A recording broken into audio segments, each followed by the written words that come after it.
Hello all, welcome back to Chapter 5. I just want to address something before I go any further.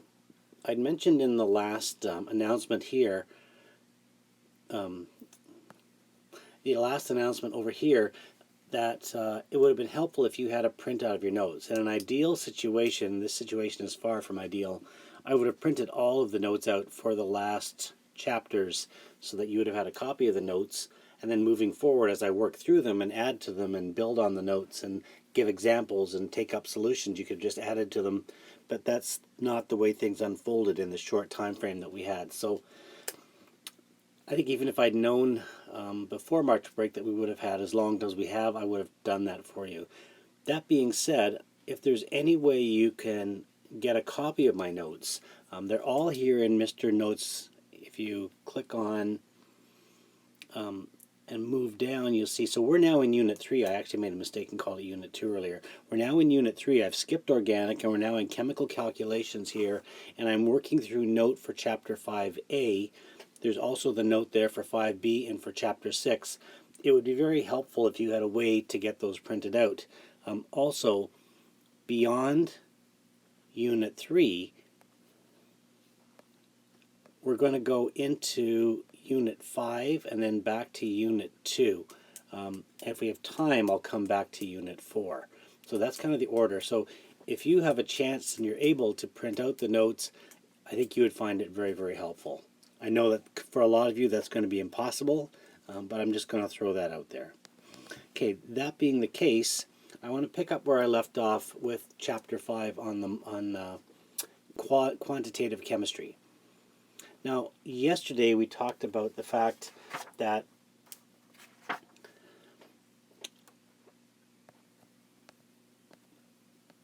the molar masses for our elements are given in the periodic table, and we talked a little bit, we talked about atomic masses. And what I want to talk about today is the concept of the mole. Now, again, I talked about this topic before the March break. On the Tuesday and Wednesday before the March break, we talked about this idea of what a mole is.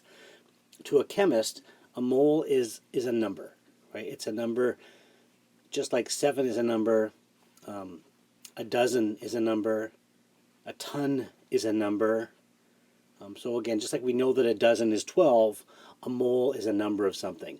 And it's a magical number for chemists. It's a number that represents a way to convert the number of atoms that we have in our beaker, in our test tube, in our experiment, into a mass that we can actually measure, right? Because atoms can't be measured. You can never have a number of atoms and have them that you can count atoms and say, oh, here's 12 atoms or here's 100 atoms. It's impossible. So we want to have quantities of atoms. Now, before I can talk about the mole, I want to talk about why it's important, because when we're looking at what we know about science, going back to grade 10 even, when we were balancing chemical equations, we know that we balance our chemical equations like this one here so that the number of atoms on the left side of the equation here will add up to the number of atoms on the right side of the equation.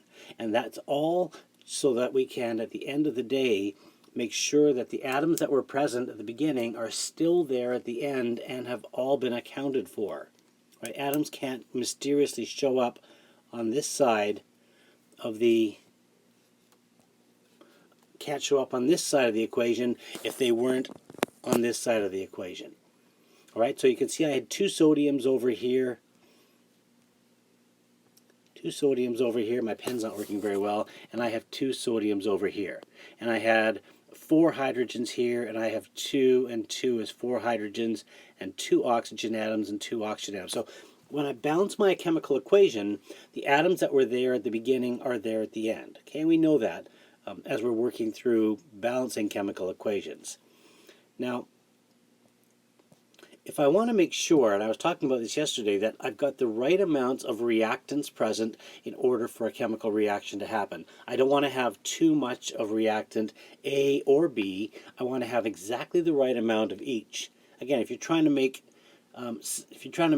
eat hot dogs, right, and you've got 12 hot dogs and only 8 buns, and assuming that you can only eat 1 hot dog with 1 bun, you're only going to be able to eat 8 hot dogs and 8 buns, and you'll have 4 hot dogs left over. Ideally, you want to have 12 wieners and 12 buns so that you can eat 12 hot dogs on buns. The same thing in chemistry. I don't want to have leftovers of anything. I want to pay for, I want to use the right amount of atoms of each. So I want to have my 2 sodium atoms and my 2 water molecules together. I don't want to have extra sodium or water in that reaction. Now, if I took 2 test tubes and I could put 2 sodium atoms and 2 waters in the first test tube, so let me get rid of some of my junk here. If I could put my 2 sodiums and my 2 waters in a test tube, I know I would make an H2 hydrogen gas and 2 sodium hydroxides as my products. Right? 2 atoms of sodium plus 2 molecules of water make 1 molecule of hydrogen gas and 2 molecules of sodium hydroxide.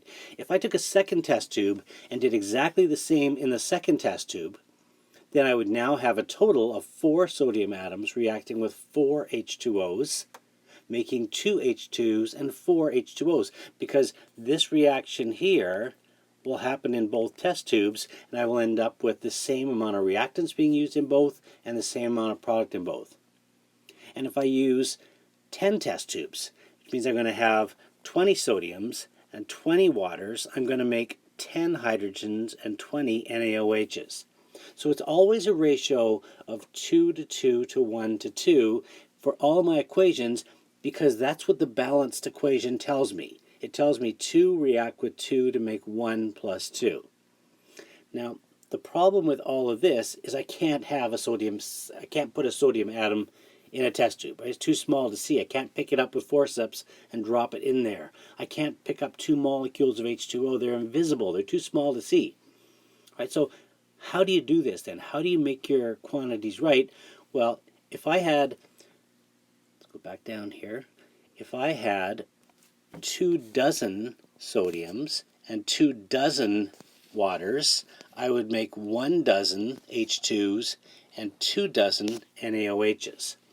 Right? I'm just making this reaction happen 12 times, so I need 2 dozen. I'm going to basically a dozen of everything.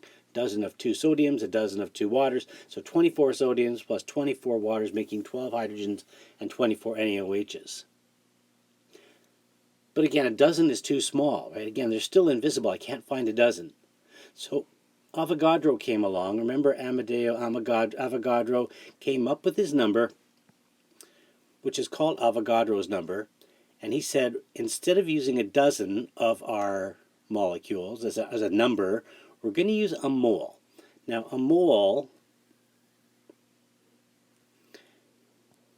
is a quantity, just like a dozen is 12, right? The mole is this number here, and we started using it already before the March break, and it's a great big unwieldy number, but on our calculator it becomes nice and easy, because we know from our calculator that if I type in 6.022 and I hit that EXP button, sorry, my stylus is dying here, EXP 23, then I've now got the number of things that a mole is. A dozen is 12, and a mole is this number. So instead of having, let's go back up to my equation, instead of having 2 atoms with 2 atoms, right, 2 atoms reacting with 2 atoms to make an atom and 2 atoms, or instead of having 2 dozen reacting with 2 dozen to make 1 dozen plus 2 dozen, I'm now going to have 2 moles of sodium reacting with 2 moles of water to make 1 mole of H2 and 2 moles of NaOH. And now, as a chemist, that's exactly what this is telling me. Right? This is telling me that 2 moles of sodium react with 2 moles of water to make 1 mole of hydrogen gas and 2 moles of sodium hydroxide. Okay, so that's what the mole is. It's just a number of something. It's a huge number. You remember we looked at that picture, that cartoon that we had before that said, just like that dozen represents that number, and I can have a dozen of anything, right? A dozen water bottles, a dozen students, a dozen buses, right? I can have a mole of students or a mole of buses, right? So a mole would be a large number. And the cartoon here basically says if we had a mole of eggs and we put them on the surface of the planet Earth, it would make a layer on the Earth that covered 60 kilometers deep of eggs on the entire surface of the planet. That's how big that number is. Right? It's just an unimaginable number. And you think, well, why that number? Okay, well, we're going to come back to that number tomorrow when we talk about 5.2. But for now, just get your head wrapped around the idea. Actually, I might even continue 5.2. Whoops. Let's continue with 5.2. All right, so for 5.2, actually, no, I'll stop there for tonight. All right, so like I said, I'm going to encourage you, if possible, to see if you can get yourself a hold of notes. And as you're doing it, just keep working through these notes with me as I work through them here. Again, noticing that they're pretty similar to what's in our textbook. I'm trying to follow my note system. 5.1 in here is just like 5.1 in the textbook about the mole, and you may want to read 5.1 in the textbook. It will take you all of 15 minutes to read, and it will give you a good kind of overview of what I'm saying, but from a different perspective. Okay, so I will end there for now, and